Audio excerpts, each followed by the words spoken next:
Welcome to the first episode of Between Two Rigs. I am Jeremy Compton, VP of Engineering at DET Consulting. Joining me today, Pat Salvo, CEO of DET Consulting. Today's topic of conversation is how are we crushing the intermediate section of the Haynesville Shale? Let's dive right into it. Pat, when is the last time that we were drilling in the Haynesville? You know, about 18 months ago, Jeremy. So 18-month break, we come back, new customer, same county, Panola County. We bring a stacked rig out, and what did we do on our first intermediate section? Yeah, so it's pretty actually exciting. We came back and actually crushed our last record. Our last record was 141 foot an hour, about 1,000 foot into the peak. And this one we're sitting at 178 foot an hour, 1,000 foot into the peak. It's pretty impressive. So we drilled down to around 8,000 foot, got 1,000 foot into the peak with our first BHA, and we averaged, what was it? 178 foot an hour. 178 foot an hour. So we just did our second intermediate. Yep. And we're in the process of pulling for our second BHA right now. We got another 1,000 foot into the peak. Yeah, we pulled about the same spot, right at 8,000 foot. Pretty exciting. That 178 foot an hour, we actually got to improve that to 185 foot an hour. So it's pretty exciting. So on our first intermediate that we did, we finished it in 2 BHAs. We were able to go in, drill 2 BHAs, pull both bits, both good. What was the average overall ROP from 1,800 to 10,700 feet? Yeah, so from 1,800 to 10,700 feet, the whole intermediate section, we're sitting at 106 foot per an hour. How does 106 compare to the offset operators who have continuous rig programs running? Yeah, it is hands down and above 40% better than what they're looking at. You know, most people are looking at a 100 foot an hour ROP in the top section, which drills a little bit faster. And like I said, that's where we're at, that 178 foot. And we're sitting at 106 foot overall from drill out of surface to TD intermediate. That's fantastic. What are some of the things we're hearing from some of the people who've been drilling there since we left and still haven't achieved what we achieved 18 months ago and came back and did it better? What's kind of the word on the street right now? Yeah, you know, the funny thing about it is whenever we're talking to everyone about it, they thought it was a fluke at the first part. Whenever we did it last year, 18 months ago, that it wasn't going to happen again. And here we are, 18-month break, and we just came in and absolutely crushed those records. So the funny thing is we're drilling in a spot where we got continuous rig programs all around us from larger companies that are running, 3 to 6 rigs all year long, especially through that 18-month period also. And we're coming in, came back, and absolutely crushed our previous record, which was already faster than what they're seeing throughout their continuous program.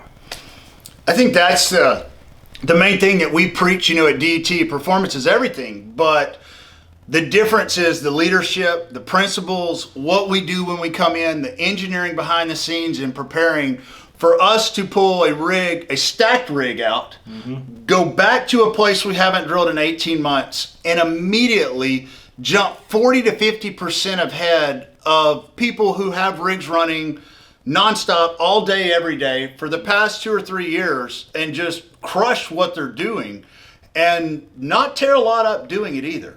Right. And what I think we have to tell people is it one thing that we're doing different? It's a lot of things we're doing different. Exactly. Everything from the top to the bottom, the leadership, the principles, sort of like you mentioned. But as we go into this, everything is engineered from the size of the cutter onto the bit, the motor selection, the drill pipe, the rig, and how it's going to work together. Every single parameter at every inch of the hole that we drill is engineered to work together, and all the pieces work together in harmony, including the personnel, including the leadership that's actually driving what we get for the results. So, we see these similar results where we drill and from up north to down south, East Texas, West Texas, and the question we get asked all the time, well, what did you do different? Which bit did you use? Which motor did you pick up? Well, if you could pick up one thing and go and drill a record well, I promise you a salesman would have already given that to you. Like it'd have been served on a gold plate and been like, hey, you pick this up and you'll go drill faster than these guys. That's not how it works. And that's not how it works in the Haynesville especially. We've taken all our concepts, principles, and for us to walk out there and lay down 178 and 185 foot an hour run 1,000 feet into the peak without touching it for 18 months just goes to show, I think what we're doing works. What we're doing is repetitive. We can do it. It's not a fluke, or it's not, hey, these guys just invented something and, and one time it worked.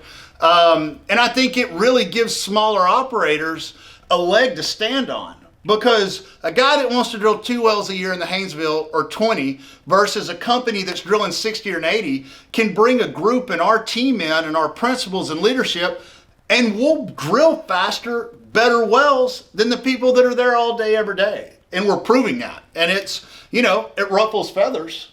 We've been told a lot of things, especially in the last 2 or 3 days when the performance data started rolling. We're getting calls. People are asking, hey, how do they do that? How do they do that? And the simple answer is, well, hire us. That's how you do it. I mean, we know how we do it. We do it in every play we drill in and complete in. It's a complete package that we're given. So I'm excited about it. We have more coming. We're not leaving the Haynesville. We didn't come back just to rub some people's faces in it. We're going to be here for a while, and these are going to get better and better. I'm excited to see that 200 foot an hour, 1,000 foot into the peak on the first BHA, and it's coming.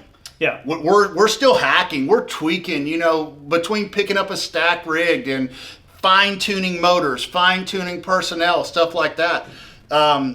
First arrow shot hit the bullseye, but it doesn't mean we can't get tighter. Yeah, continuous improvement is something we always strive for, right? And it's one of those things where, like you talked about with these operators, we can increase their ROI by taking our principles, our leadership, our practices from spot to spot to drive performance, drive ROI up, drive costs down, and get that performance from day one, because it's so important. It affects everyone's ROI to do that from the day one through the end of the project. We don't have enough time, we don't have enough capital to waste on a learning curve right now. That's one of the things that we're seeing is that, 18-month break, and here we are hopping that learning curve. We didn't just meet it.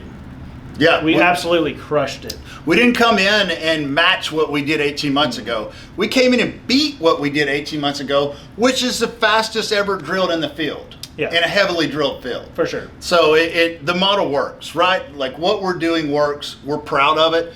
And I think the results speak for themselves. So that's going to wrap it up for the very first episode of Between Two Rigs, and we will be coming with you every week with some new stuff, discussing what we're seeing, what we're doing, problems we're solving, how we're dealing with it, what we think the industry's doing. Until then, keep it salty.